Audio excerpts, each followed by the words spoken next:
आपल्या गावच्या सरपंच श्रीमती नौशाद लतीफ मोमीन, सरपंच घनश्यामजी उदरपुत्रा, ग्रामपंचायत अधिकारी भागवतजी भुजबळ, आमचे सहकारी लतीफ भैया, डॉक्टर वसीम मनसबदार, कल्याणराव आबूस, सर्व ग्रामपंचायतचे सन्माननीय निवडून आलेले पंच, गावातील वडीलधारी ज्येष्ठ मंडळी, माता भगिनी, तरुण मित्रांनो आणि पत्रकार मित्रांनो, आज अतिशय महत्वपूर्ण कार्यक्रम लतीफ भैया आणि त्यांच्या सर्व सहकार्यांनी या ठिकाणी ठेवलेला आहे. आपल्या समाजामध्ये जे दिव्यांग आहेत, ज्यांचा खरं म्हणजे दिव्यांग व्यक्तीच्या बाबतीत एवढंच सांगता येईल की त्यांच्यावर म्हणजे निसर्गानं काहीतरी त्यांच्यामध्ये कमी ठेवलेली असते. म्हणजे कोणाला डोळ्याने दिसत नाही, कोणाला कानाने ऐकू येत नाही, कोणाला चालता येत नाही, कोणाला नीट बोलता येत नाही, असे जे दिव्यांग आपल्या समाजामध्ये आहे. आणि ही संख्या आपण जर बघितली तर टोटल लोकसंख्येच्या 5% दिव्यांग लोक समाजामध्ये आहेत. आज आपण या ठिकाणी 80 लोकांना प्रत्येकी 1000 रुपये ग्रामपंचायतच्या माध्यमातून जे नियम आहे त्या नियमाप्रमाणे यांना आपण चेक वाटपाचा कार्यक्रम ठेवलेला आहे. परंतु आताच 15 दिवसापूर्वी महाराष्ट्राच्या महायुती सरकारनं दिव्यांगांचा निधी जो 1500 रुपये मिळत होता तो आता 1000 रुपयाची वाढ त्याच्यामध्ये करून 2500 रुपये ते मानले. मी काही म्हणत नाही की हे पुरेसं आहे, असा काही दावा मला करायचा नाही. याच्यात आणखीन वाढ झाली पाहिजे. प्रत्येक दिव्यांग व्यक्तीला किमान महिन्याला 5000 रुपये मिळाले पाहिजेत अशी माझी स्वतःची मागणी आहे. आणि म्हणून त्यांना सरकारनं, समाजानं सहानुभूती ठेवून त्यांच्या प्रती वागलं पाहिजे, त्यांना सहकार्य केलं पाहिजे आणि त्यांच्यामध्ये कुठलीही कमतरता नाही. ते आपल्यासारखेच नागरिक आहेत, या देशाचे आपल्यासारखेच मतदार आहेत. या भावनेनं त्यांच्याशी व्यवहार करताना त्यांना सहानुभूतीपूर्वक वागवलं पाहिजे. एवढीच मला तुम्हाला सगळ्यांना कळकळीची विनंती करायची आहे. यांना मुख्यतः दिव्यांग व्यक्तींना घरकुल देण्यामध्ये प्राधान्य आहे. त्यांना घरकुल मिळालं पाहिजे. ग्रामपंचायतचे अधिकारी यांनी या ठिकाणी किती लोकांना, अपंगांना घरकुल दिले ते मला सांगावं. या निमित्ताने सरकारनं दिव्यांगाबरोबरच सरसगट घर, माणसाला चांगलं घर मिळावं या हेतून आता प्रत्येक ग्रामपंचायत मध्ये किती घरकुल मंजूर आहे तुम्हाला? 856 गरीब लोकांना या ठिकाणी घरकुल मंजूर आहे. आणि मला ज्यांना घरकुल मिळाले त्यांना आग्रहानं सांगायचंय की हे घरकुल मिळणं हे तुमचा अधिकार आहे. त्याच्यासाठी 1 रुपयाही कोणाला द्यायची गरज नाही. कुणी मागत असेल तर त्याची तक्रार तुम्ही आमच्याकडे करा. निश्चितपणानं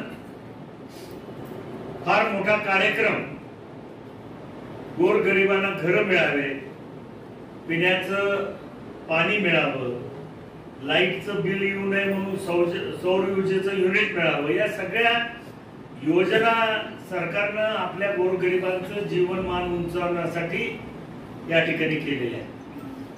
या सर्व अपंग बांधवांना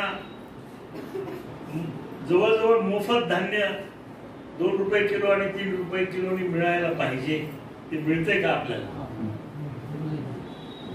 मिळतंय का धान्य? धान्य मिळतंय? हे सरकारनं दिलेल्या सुविधा आहे. त्याच्यामुळं मला सर्व बांधवांना विनंती करायची की आपल्यासाठी सरकारच्या काय योजना आहेत हे सुद्धा दिव्यांग बांधवांनी जाणून घेतलं पाहिजे आणि ते मिळवण्यासाठी या ठिकाणी प्रयत्न केला पाहिजे. आता राहिला प्रश्न लतीफबाईच्या भाषणाचा.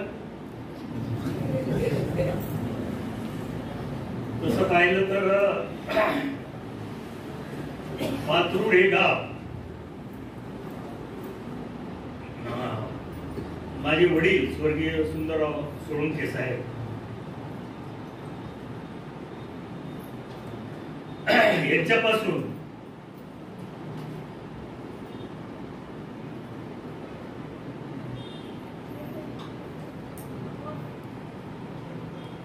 तर गेले 35 वर्ष मी या मतदारसंघाच्या राजकारणात समाजकारणात काम करतोय. माझ्या सुरुवातीच्या राजकीय जीवनामध्ये सुद्धा पाथरूड या गावाने मला भरघोस असं सहकार्य केलं. इथले जे पंचायत समिती सदस्य होते अयूब पटेल साहेब ते माझ्या मागे खंबीरपणाने उभा राहिले आणि म्हणूनच मला पहिल्यांदा माजलगाव पंचायत समितीचं सभापतीपद हे मिळालं.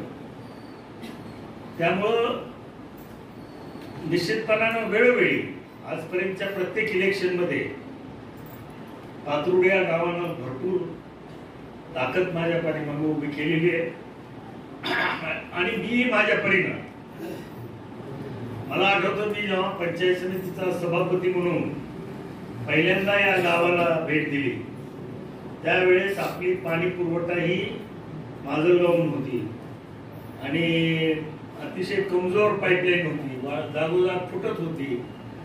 मोठा प्रश्न होता. गावात आलं की सगळे लोक पहिल्यांदा पाणी पाहिजे अशीच परिस्थिती होती आणि त्यात लोकांचा काही दोष नव्हता कारण की फॉल्टी म्हणजे चुकीची पाणी पुरवठा योजना या ठिकाणी झाली आणि म्हणून आम्ही प्रयत्न करून खास करून पाथरूडसाठी माजलगाव धरणाच्या परिसरातून 9 गावांमधून सोर्स घेऊन या ठिकाणी जवळजवळ 15,000 20,000 जी काही लोकसंख्या आहे त्या लोकसंख्येला अतिशय चांगली पाणी पुरवठ्याची योजना आपण मंजूर केली. आज माजलगाव शहराला सुद्धा 8 ते 10 दिवसानंतर पाणी मिळते. पाथरूडला रोज पाणी मिळते. हे फरक आपण लक्षात घ्या की तालुक्याचं ठिकाण आहे तरी सुद्धा त्या ठिकाणी पाणी रोज मिळत नाही, ते आपल्याला मिळतंय. ते या गावची पाणी पुरवठ्याची योजना आपण चांगल्या प्रकारे केली. नंतर दवाखाना व्हावा अशी मागणी होती म्हणून PSC सेंटर केलं. विजेचा प्रश्न होता म्हणून 33 kV सबस्टेशन केलं. शाळेची इमारत चांगल्या पद्धतीनं या ठिकाणी केली. गाव अंतर्गत रस्ते असतील, नाल्या असतील, सभागृह असतील. आता गेल्या 35 वर्षाचा लेखाजोखा मांडायचा म्हणल्यानंतर निश्चितपणानं माझ्यापेक्षा मी आपल्या गावासाठी काय योगदान दिलेलं आहे ते आपल्याला माहिती आहे आणि म्हणून मला या ठिकाणी आपल्याला मनमोकळेपणाने सांगायचंय की गेल्या अनेक वर्षापासून सोळंके कुटुंबीय आणि पाथरूड हे नातं हे अतूट नातं आहे.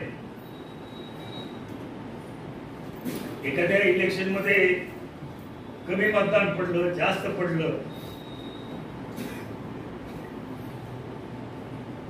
याचा विचार मी करत नाही. पण सरपंचाला उगाच आपली भीती वाटते की काहीतरी दादाला मतदान कमी दिले तर कुठल्या तोंडाने जावं असं त्यांची भावना असेल, पण माझी ती भावना नाही. आणि म्हणून आजपर्यंत जसं पाथरूडला झुकतो माप विकासाच्या बाबतीत मी दिलेलं आहे त्याच पद्धतीनं भविष्य काळामध्ये सुद्धा माझं झुकतं माप या गावासाठी राहील हे या ठिकाणी मी मनमोकळेपणाने जाहीर करतो. दुसरेही मनामध्ये अपराधीपणाची भावना न ठेवता, ठीक आहे, जनतेनेच मला परत 5व्यांदा या भागाचा आमदार म्हणून निवडून दिलेलं आहे. कुठं कमी मतं पडले, कुठं जास्त पडले, याचा हिशोब एकदा आमदार झाल्यानंतर करायचा नसतो, परंतु आम्ही चेष्टेत त्यांना बोलतो आणि ते कुठेतरी गांभीर्याने घेतात. त्यामुळं भविष्य काळामध्ये सुद्धा विकासाच्या बाबतीत निश्चितपणानं जे काही निधी मला आपल्या गावासाठी मंजूर करून देता येईल तो देण्याचं काम मी वेळोवेळी करीन. एवढी घरी आजच्या कार्यक्रमाच्या निमित्तानं